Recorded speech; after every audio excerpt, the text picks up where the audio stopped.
Olá, amigos. Hoje é sábado de manhã. Não estou dirigindo, não vou mais gravar dirigindo, não é correto. Mas estamos aqui para fazer o nosso terceiro episódio sobre a felicidade.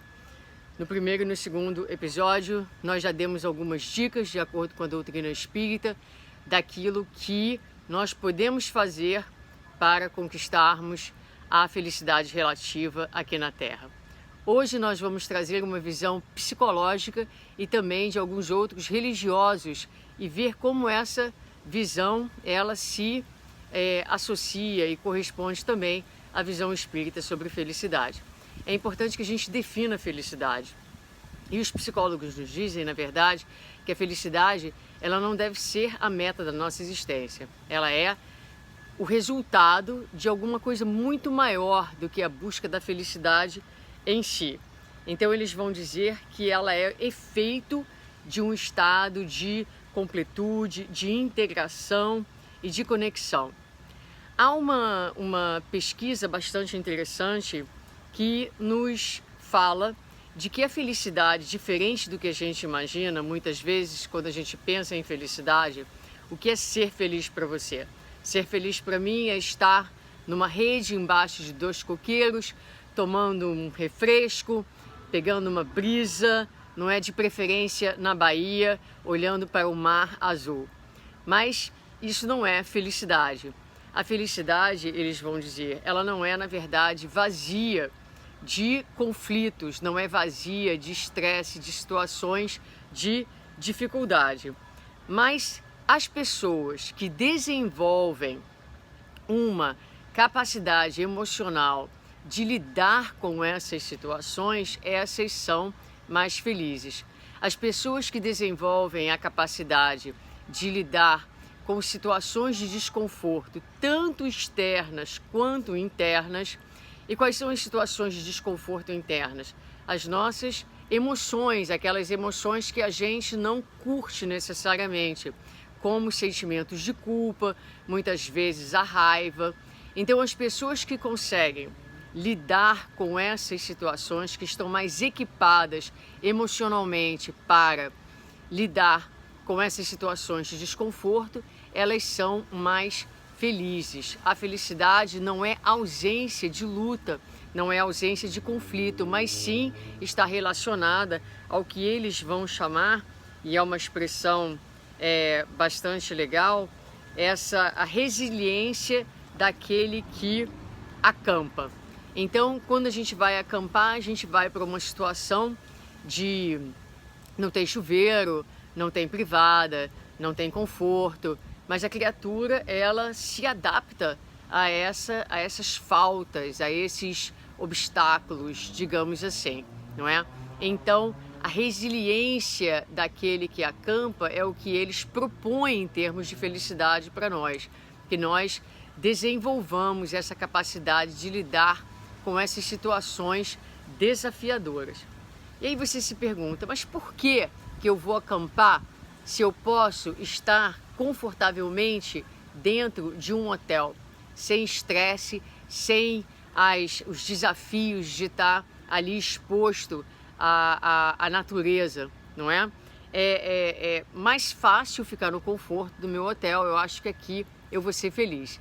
E o que os psicólogos vão dizer para nós é o seguinte, é que essa experiência do acampamento, que eles chamam tolerância ao desconforto e à angústia, não é?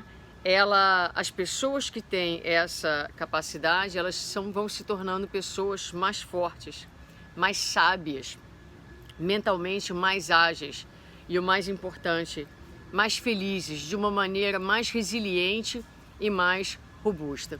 Então não é aquela felicidade que vem fugaz de uma coisa externa, de uma coisa que vem e que vai e que acaba e que te deixa com vontade de quero mais.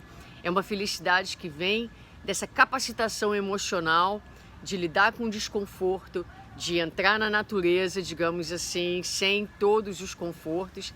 E na medida em que a gente vai lidando com as adversidades, isso vai nos capacitando ainda mais, nos tornando mais resilientes e no vencer das dificuldades a gente vai desfrutar de um contentamento, de uma felicidade que vem aliada a uma resistência, é uma felicidade perene, uma felicidade robusta que permanece conosco e que nos preenche na medida em que nós vamos vivendo. Então, a felicidade, mais uma vez, ela não é um estado que implica na ausência de dificuldades e de desafios. E o livro Contentamento, do Dalai Lama e do arcebispo Desmond Tutu, também se referem a essa felicidade resiliente como um estado de contentamento. Eles vão fazer uma diferença entre felicidade, a felicidade que vem de fora, com esse estado de contentamento que é um estado interno, que não depende de circunstâncias externas. Eles vão falar que é um traço mais permanente. E aí me permitam que eu vou ler essa passagenzinha para fechar aqui a nossa reflexão do dia de hoje. Eles vão dizer o seguinte: descobrir mais contentamento não nos salva das dificuldades e desgostos. Na verdade, podemos chorar mais facilmente, mas também vamos rir com mais facilidade. Talvez estejamos assim mais vivos. Quando descobrimos o contentamento, podemos enfrentar o sofrimento de um jeito que enobrece, em vez de amargurar. Passamos por dificuldades sem nos tornarmos difíceis. Passamos por desgostos sem nos tornarmos desgostosos. E a gente fecha com Joana de Ângeles, na introdução do livro Conflitos Existenciais. Ela vai dizer que a felicidade, na verdade, é um estado de bem-estar, de harmonia entre o ego e o self, e é resultado das nossas conquistas morais e espirituais, das vitórias sobre os conflitos existenciais. Então, meus queridos, fica aí a nossa dica desse terceiro episódio, não é? Falamos primeiro do poder que temos sobre as nossas existências, como somos muitas vezes causadores da nossa infelicidade. Falamos da presença da lei de Deus em nossas consciências e através dela que nós vamos ser felizes. Por quê? Porque é no cumprimento da lei de Deus, não é, que nós vamos vencendo os desafios da nossa existência de uma maneira correta, de uma maneira reta, que vai nos preenchendo desse sentimento de plenitude e paz e que vai nos dar, em última instância, essa sensação interna de contentamento, de felicidade, porque quando nós estamos alinhados, quando o nosso ser está alinhado com a lei de Deus, as coisas começam a fluir de forma mais fácil na nossa existência e nós vamos desfrutar de algo que o mundo é absolutamente incapaz de nos prover, que é essa sensação de contentamento interno de nós para conosco mesmo, porque estamos então cumprindo a lei de Deus e em paz com a nossa própria consciência, realizando o grande milagre da vida, que é o milagre da autossuperação.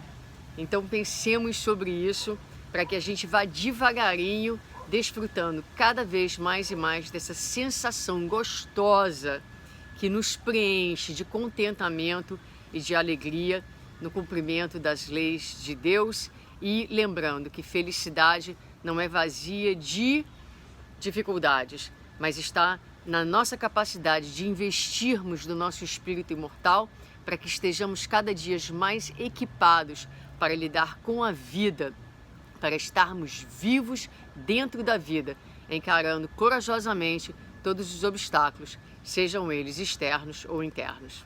Muita paz.